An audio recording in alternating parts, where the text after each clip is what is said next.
Advanced Financial Modeling. Topic 1, Asset Risk and Return. Learning Objective 3. We're going to create a user-defined function called CAPM using VBA. So let's talk about user-defined functions. A user-defined function is a saved list of instructions or formulas that Excel uses to produce a value. Once the function is created, the function can be used like other built-in functions like Excel's slope and average functions.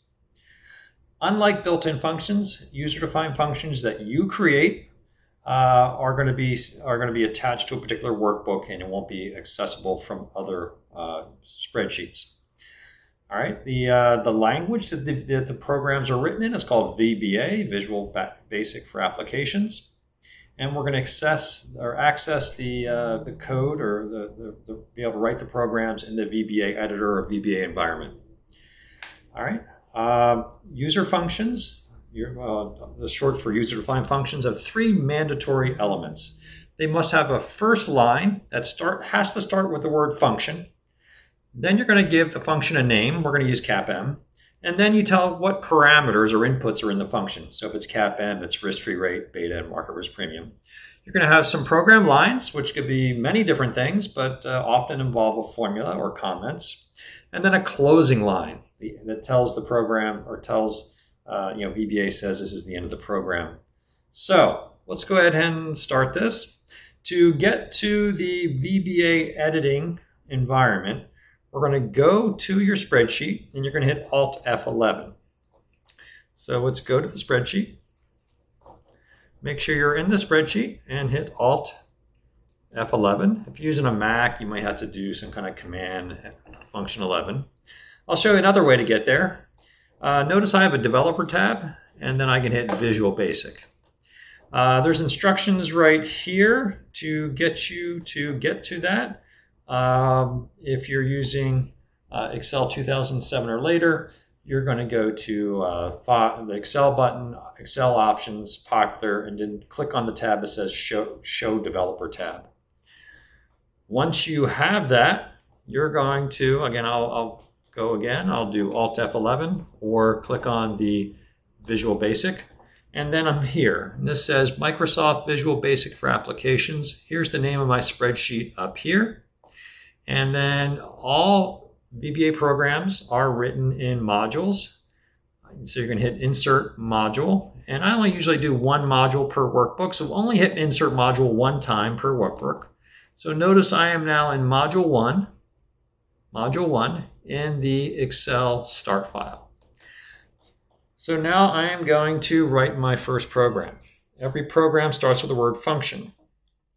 So I'm going to type in the word function. I'm going to give it a name, call it CAPM, and give it 3 parameters, RF, beta, MRP. And then I am going to hit enter. Notice I can't make this any bigger or make it bigger too easily. So hopefully you can see this. It says function, CAPM, open bracket, RF, beta, MRP. And then as soon as I hit enter, it looks like VBA automatically gave me the closing line, which is end function, which is always how functions end. Now we're going to do a very simple function. And that function is we are going to calculate CAPM. So we're going to say CAPM equals RF plus beta times MRP. So there's our program. As the first line starts with the word function, give the function a name, CAPM, and I have 3 parameters. The last line is end function, and the middle line is CAPM equals RF plus beta times MRP. So I'm going to close this and come back to the spreadsheet. Now that is automatically going to save with the spreadsheet. So if I want to use that function called CAPM, I'm going to select, say, the cell here, which is B9, click on Insert Function. And this usually comes up, most recently used, but we're going to select on here and select on User Defined.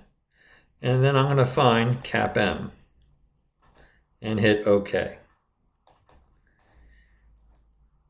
Now I need to put in the risk-free rate. I'll select that RF. Beta, I'll select the full sample beta. And MRP, I'll select my final MRP and hit OK. And notice it does the same thing as this formula here. And I can also copy this over. Whoops. Copy it over, not down. Oh, looks like I made a mistake. That is, I didn't anchor the market risk premium. So I'm going to anchor that final market risk premium and copy that across.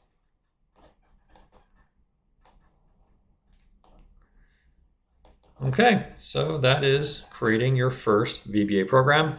You want to go back to that file or that program, you hit Alt F11. Oops, I hit Alt F10 instead. Alt F11, there's my module, and there's my program. I'm going to close that. A couple other things to note on VBA programs.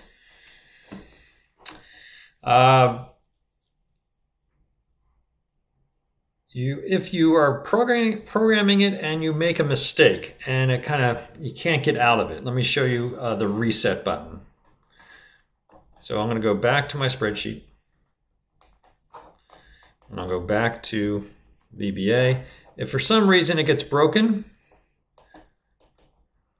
you can always try to get out of there by either go into this debugging mode, which I don't do. But if you are in a situation where it's not letting you run the program, you can click the reset button at the top. So if this breaks, you're going to notice there's a reset button up here. You're just going to hit reset. Okay, so it's not broken right now, so you're okay. A couple other things. How do I save the programs? Well, if you save the spreadsheet, it'll automatically save. So when you hit File, Save As, notice I've set up all our spreadsheets as Excel macro-enabled workbook. The default, you should actually change this in your Excel. The default is just Excel workbook, XLSW. But we're going to do XLSM, macro-enabled workbook. When you save it as a macro-enabled workbook, and it's just always going to save that way because I set up the file that way, it'll automatically save your programs. Here's the problem. You write the program, and then you have it set up not as a macro-enabled workbook, but just a regular spreadsheet. When you save the file, the module will get deleted. So always make sure it's a macro-enabled workbook. A couple other hints for you when you're programming. A common rookie mistake is every time you go here, you hit Alt F11. Every time you hit Alt F11, you insert module. You only need to do that once. Notice I have module 1 and module 2. If you keep doing this, you're going to have module 1, 2, 3, 4, 5, and it's going to get very confusing. And the biggest mistake you can do, one mistake that's very common, is you wind up writing the program in 2 different modules. So notice I have module 2, CAPM, module 1, CAPM. When I go to insert that in the spreadsheet, it's not going to appear because it doesn't know which one to use. So I'm going to delete this module, do a right click, remove module, no to save, and now I'm okay to do that. So just make sure you have 1 module per workbook. So that's it. That's the basics of running VBA. Next topic, we're going to do a FAMA French 3-factor model, which is basically CAPM plus a couple other risk factors.